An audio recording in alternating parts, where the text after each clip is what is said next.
sa ating pong guest of honor speaker, whom I will be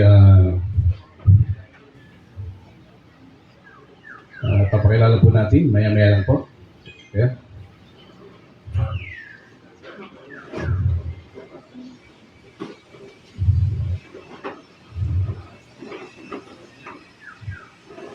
Kay Madam, kay Honorable Mayor Celsa Braga Rivera, Padre Garcia po. Good morning.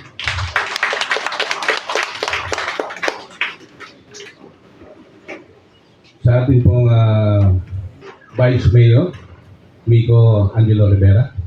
Kaya, tignan po. At sa lahat po ng kanyang mga kasama ngayon, umaga. So our Chief Pomo, Police Lieutenant Colonel Radam Ramos.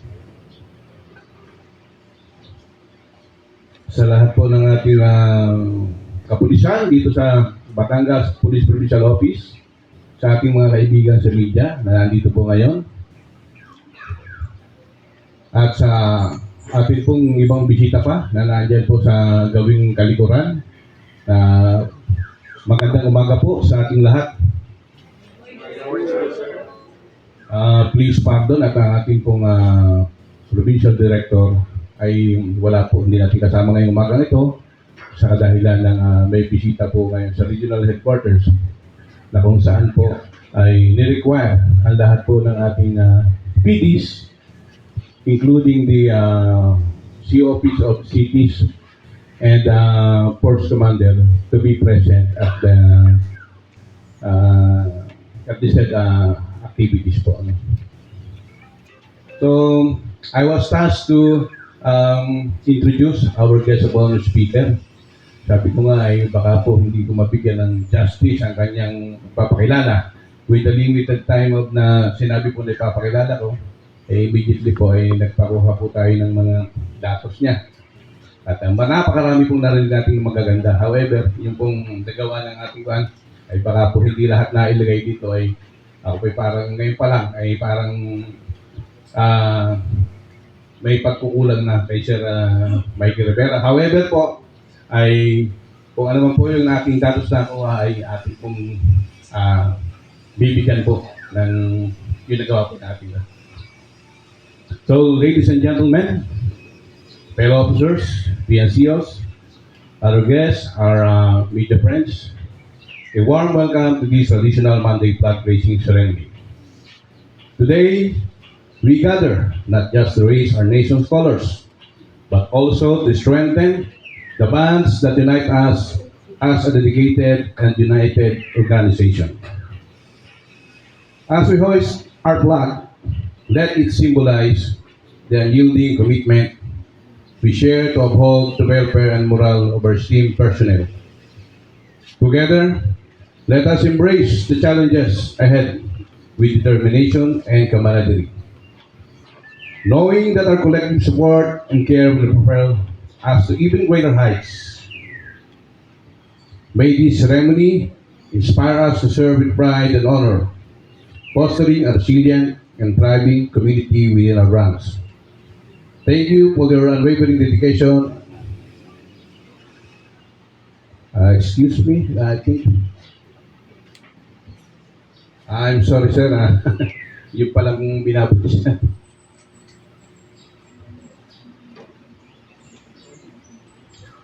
Hindi pa rin siya natin.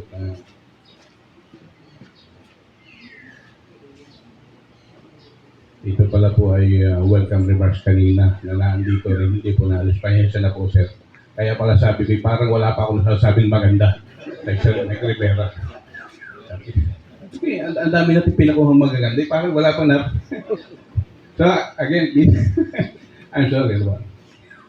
It is both an honor and privilege to be able to introduce all of you our distinguished guest of honor and speaker. It was November 15, 1971, when he was born in Barangay Balaba, Padre Garcia, Batangas. He is happily married to Mrs. Celsa de Rivera, now the mayor, and blessed with 4 children. With a proven track record as a former local chief executive in the municipality of Padre Garcia, from 2016 to 2018. Siguro po yung mga taga rito ay talagang buhay na saksi po kung ano nagawa ni Sir Mikey Rivera sa Padre Garcia. He has demonstrated exemplary leadership and a steadfast commitment to public service. He became congressman for 2 terms, the 15th and the 16th Congress. One Care Party List in 2010 to 2016, and the former president of Batangas Electric Cooperative Incorporated the Batelec in 2006 to 2010. At present, he owns and operates Mitchell Corporation, Power Oil and Petroleum Trade. At dito nga po, ay siya po ay nag-donate sa atin ng isang sasakyan na kung saan ito ay magagamit po ng ating kapulisan sa pagtutupad po ng tungkulin. Palakpakan po natin. He was a member of the Board of Directors of Batelec 2 from August 2004 to June 28, and a fellow of the Institute of Professional Directors, Incorporated from 2009 to present. He is indeed a man of public service, being the Vice Chairman of the Committee on Energy and member of the majority on the following committees: Aquaculture and Fisheries Resources, Cooperative Development, Economic Affairs, Human Rights, Labor and Employment, Southern Tagalog Development, Transportation, and Youth and Sports Development. All of these took him more than being a man, a public servant, and a leader who will inspire us today. So ladies and gentlemen, without much further ado, please join me in welcoming our guest of honor speaker for today, Mr. Michael Angelo C. Rivera.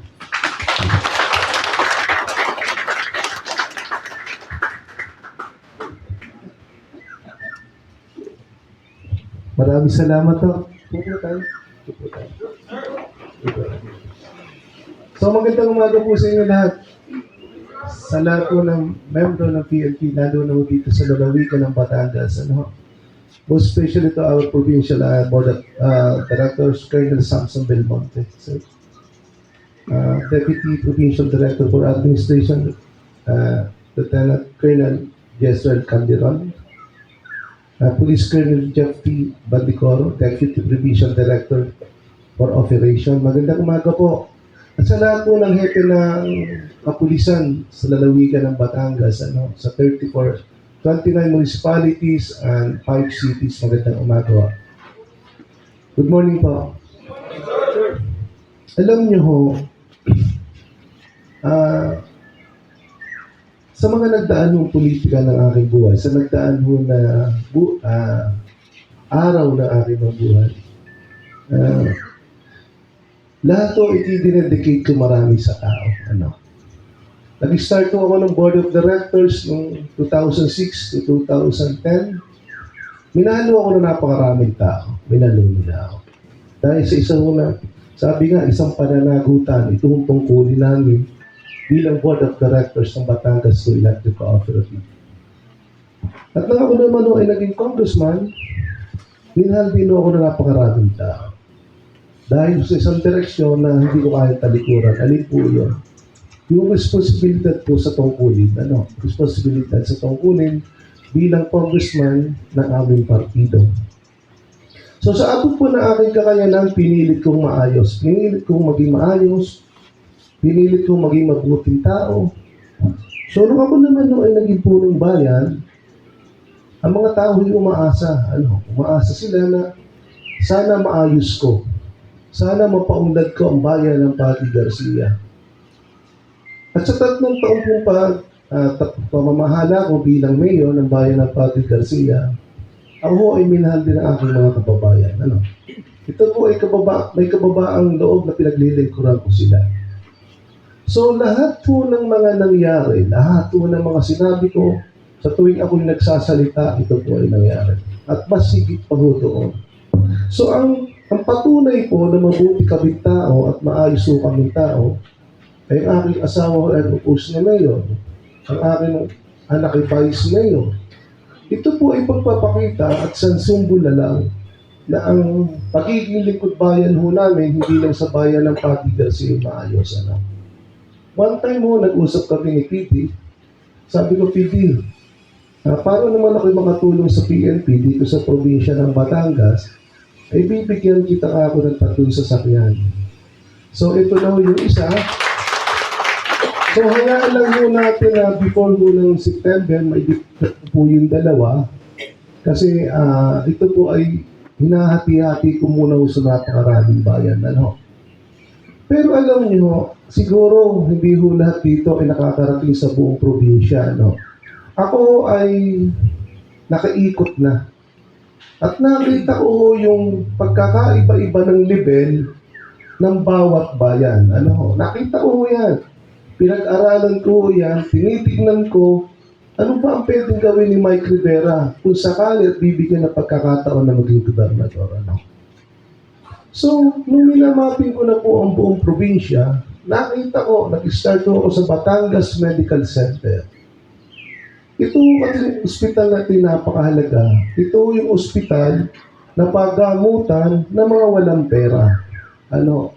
Karamihan ho dito ay nanggagaling sa mga liblib na lugar.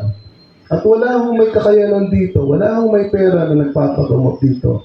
Pero pag nakita niya na ho ang ospital, ang medical center, ang dating regional hospital, kayo ay manlulumo sa kalunos-lunos na kalagayan ng ating mga kababayan. Sabi ko, napakahirap pa na ng tao dito. Ano? Una ho, ang isang kama ay 3 nakahiga. Ang koridor ho, punong-puno ng pasyente. Marami ho sa ambulansya ang may nakakarga pa.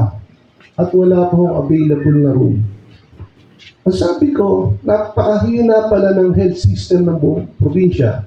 Pumunta ho kayo sa mga district hospital, makikita niyo ang kalunos-lunos na katatayuan ng kababayan kung mahirap.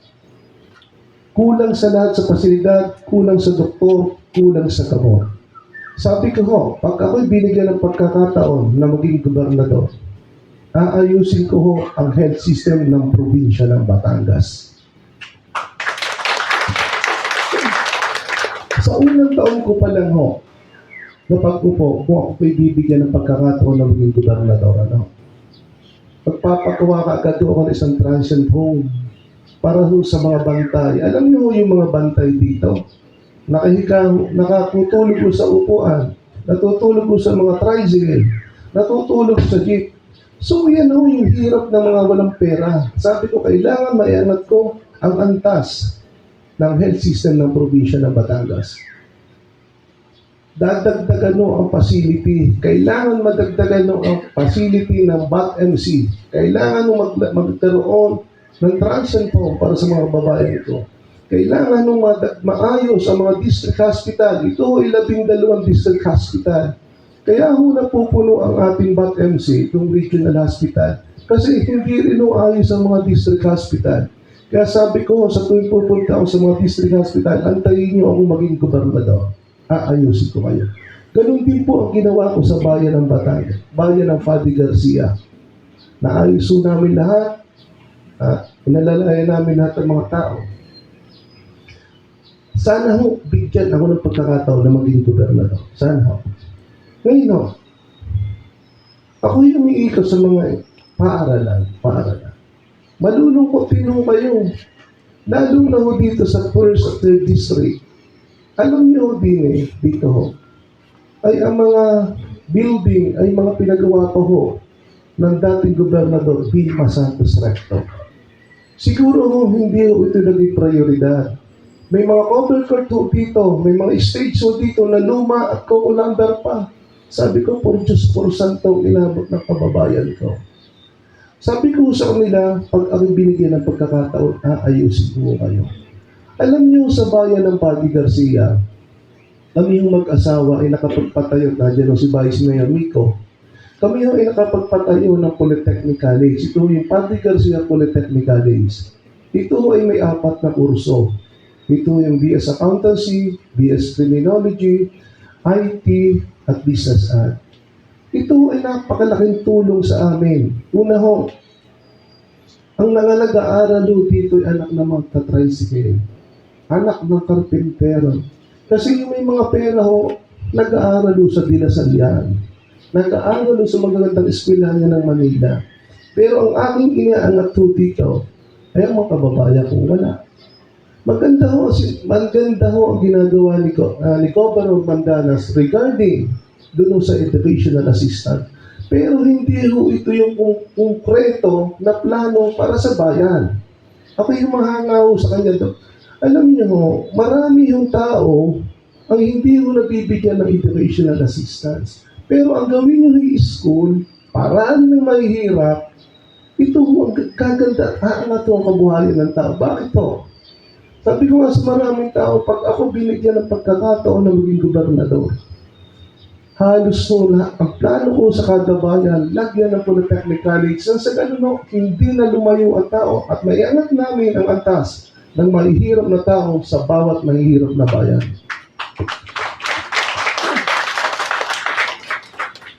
Kung ako po sarali at ako po ay papala rin sa 2025 local election, kahit po ang PTO ay magiging maluag ho sa akin. Kasi unawa ko ho ang inyong trabaho at responsibilidad sa mga tao.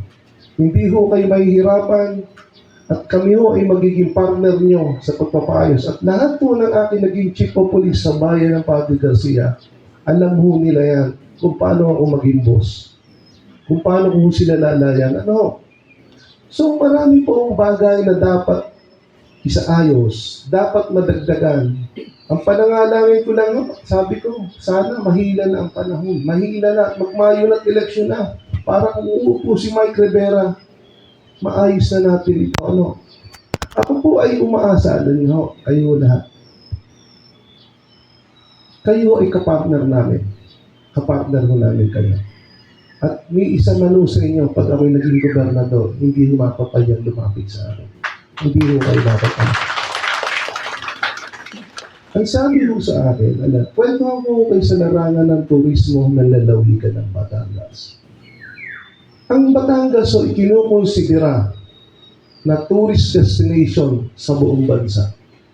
Pero ang promotion ho ay nakalimutan. Bakit? Sa ibang bansa ho, pag kayo ay nagtutour, makikita niyo yung tourism officer. Makikita niyo ang promotion sa TV, sa social media, connection sa travel agency. Dito sa atin, kung mapapansin nyo, nagkanya-kanya na.